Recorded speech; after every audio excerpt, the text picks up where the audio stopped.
بسم اللہ الرحمن الرحیم۔ شروع کرتا ہوں اللہ کے نام سے جو بڑا مہربان نہایت رحم کرنے والا ہے۔ السلام علیکم ورحمۃ اللہ وبرکاتہ۔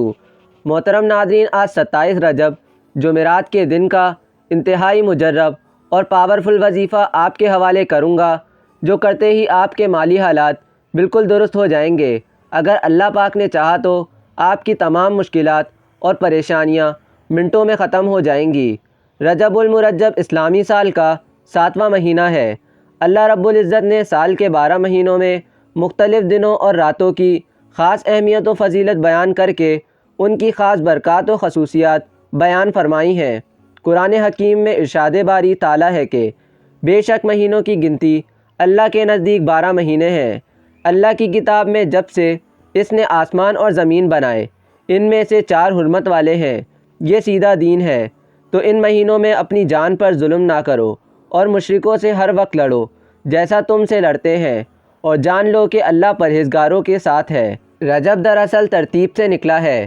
اس کے معنی ہیں تعظیم کرنا۔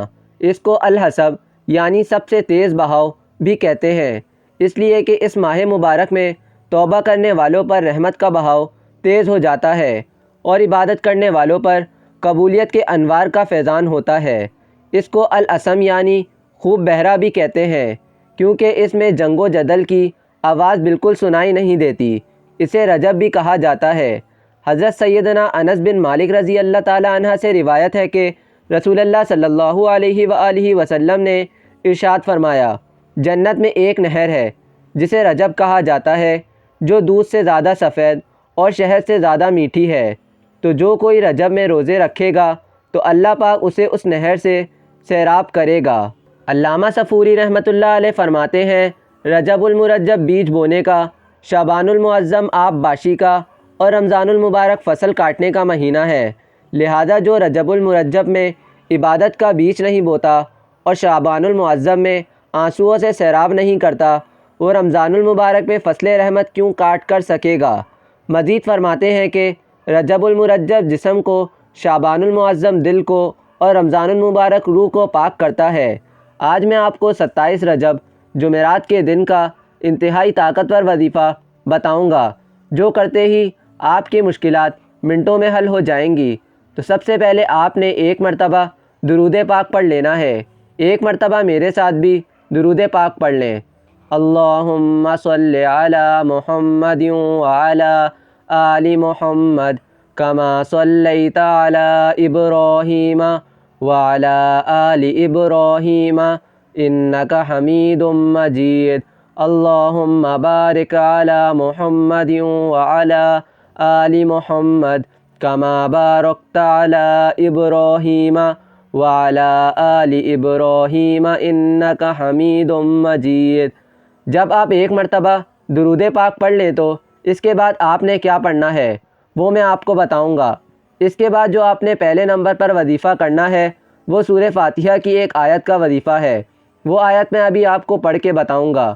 ایاک نعبد و ایاک نستعین، ایک مرتبہ پڑھ لیں، پھر دوسری بار پڑھیں ایاک نعبد و ایاک نستعین، پھر تیسری مرتبہ پڑھیں ایاک نعبد و ایاک نستعین۔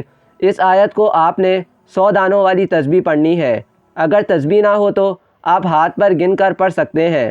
جب آپ دوسرے نمبر والا وظیفہ کر لیں تو تیسرا اور آخری وظیفہ جو آپ نے کرنا ہے وہ بھی قرآن کی ایک آیت ہے، وہ میں آپ کو پڑھ کے بتاتا ہوں۔ حسبنا اللہ ونعم الوکیل، دوسری بار پڑھ لیں حسبنا اللہ ونعم الوکیل، پڑھتے رہیں حسبنا اللہ ونعم الوکیل۔ یہ آیت بھی آپ کو 100 دانوں والی تسبیح پر پڑھنی ہے۔ اگر تسبیح نہ ہو تو آپ ہاتھ پر گن کر بھی پڑھ سکتے ہیں۔ سب سے پہلے آپ نے درود پاک پڑھ لیا، اس کے بعد آپ نے سورہ فاتحہ کی آیت ایاک نعبد و ایاک نستعین 100 مرتبہ پڑھ لیا۔ اس کے بعد آپ نے حسبنا اللہ ونعم الوکیل 100 مرتبہ پڑھ لیا۔ اس کے بعد آخری میں وہی درود پاک پڑھیے گا جو آپ نے وظیفہ شروع کرتے وقت پڑھا تھا۔ یہ درود پاک بھی آپ نے آخر میں 3 مرتبہ کرنا ہے۔ یہ وظیفہ کرنے کے بعد آپ نے 27ویں رجب جمعرات کے دن رات کے وقت اللہ تعالیٰ سے رو رو کر گڑ گڑا کر دعا مانگنی ہے۔ اپنے رزق کے لیے دعائیں مانگنی ہیں، اپنے گھر والوں کے لیے دعائیں مانگنی ہیں، اپنے کاروبار کے لیے دعائیں مانگنی ہیں۔ اللہ تعالی ہم سب کا حامی و ناصر ہو، آمین۔